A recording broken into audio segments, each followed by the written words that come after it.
সুন্দর উজ্জ্বল ত্বক পাওয়ার জন্য ঠিকঠাকভাবে স্কিন কেয়ার রুটিন তো মেনে চলছেন, কিন্তু অবহেলা কিংবা ব্যস্ততার অজুহাতে ফেস প্যাক লাগানো বাদ যাচ্ছে না তো। আসসালামু আলাইকুম অ্যান্ড হ্যালো এভরিওয়ান, আমি মাহবুব আলম নিহা আজকে হাজির হয়েছি একটি ফেস প্যাকের ভিডিও নিয়ে। সো ভিডিওটি শেষ পর্যন্ত দেখতে থাকুন।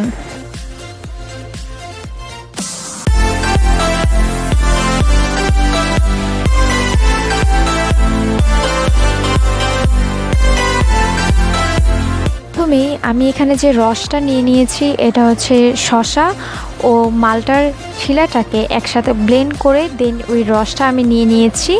এটা কিন্তু অনেক কার্যকারী, তাই এই রসটা অবশ্যই রাখার চেষ্টা করবে। দেন আমি এখানে ব্যবহার করব যষ্টি মধু। যষ্টি মধু ত্বকের উজ্জ্বলতা বাড়ায়, এতে আছে গ্লাইবিডিন নামক যৌগ যা ত্বকের যত্নে ও উজ্জ্বলতা রক্ষায় কার্যকর ভূমিকা রাখে। তারপর ব্যবহার করব আমি এখানে কস্তুরী হলুদ গুঁড়ো। কস্তুরী হলুদে থাকে অ্যান্টিঅক্সিডেন্ট, ত্বকের অক্সিজেন সরবরাহ বৃদ্ধি করে ত্বকের সেলগুলোকে উজ্জ্বল করে তোলে। মুলতানি মাটি, ম্যাগনেসিয়াম ক্লোরাইডে সমৃদ্ধ এই মুলতানি মাটি ত্বকের বিভিন্ন সমস্যা প্রাকৃতিকভাবে দূর করে ত্বককে ভিতর থেকে সুন্দর করে তোলে। শঙ্খ, ব্রণবিহীন ত্বক থেকে শুরু করে ইনস্ট্যান্ট ফেয়ারনেস পর্যন্ত দিতে সক্ষম। শঙ্খ প্রাচীনকাল থেকেই ব্যবহার করা হয়ে আসছে, যা সিশেল বা শঙ্খ নামে পরিচিত। আমার সব ফেভারিট এই উপাদানগুলো দিয়ে আজকে আমরা ফেস প্যাক তৈরি করব। ফেস প্যাক তৈরি করার জন্য আমার এই রসটা আমি কিভাবে তৈরি করেছি তা প্রথমেই বলে নিয়েছি। আমি এইখানে হাফ চা চামচ শঙ্খ গুঁড়া নিয়েছি, তারপর আমি এখানে মিক্স করব হাফ চা চামচ মুলতানি মাটি গুঁড়া।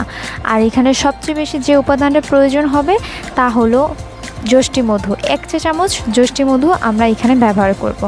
আর এখানে আমি 1 চিমটি পরিমাণ কস্তুরী হলুদ গুঁড়া নিচ্ছি, কারণ কস্তুরী হলুদ অনেক কম প্রয়োজন হয়।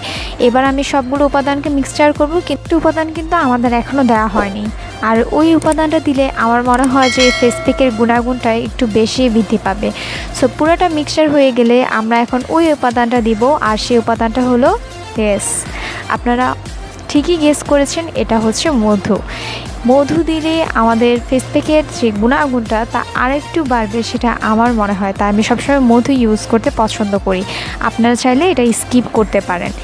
এবার আমি পুরোটা ফেস প্যাককে আমার ফুল ফেসে লাগিয়ে নিব, আর 10 থেকে 15 মিনিট পর্যন্ত আমি আমার ফেসে ওয়েট করব, যতক্ষণ না পর্যন্ত এটা হালকা হালকা একটু শুকিয়ে না যায়।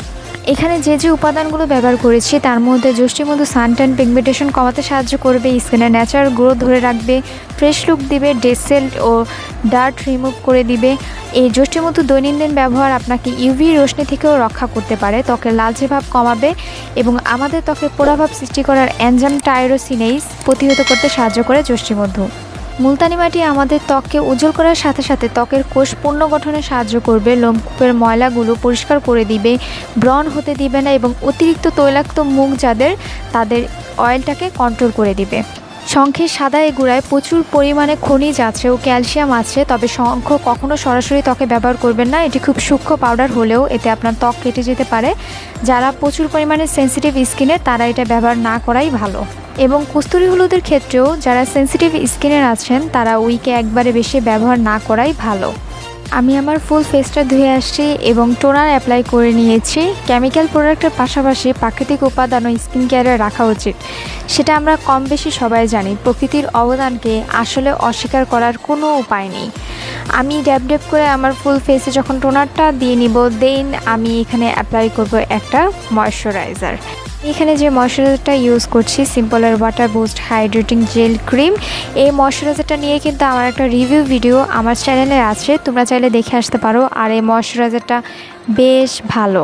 স্প্রেগুলো আমাদের স্কিনের জন্য অনেক উপকারী, কিংবা আমি আমার স্কিনে ব্যবহার করে অনেক উপকার পেয়েছি, সেগুলো সবসময় আমি তোমাদের শেয়ার করে থাকি।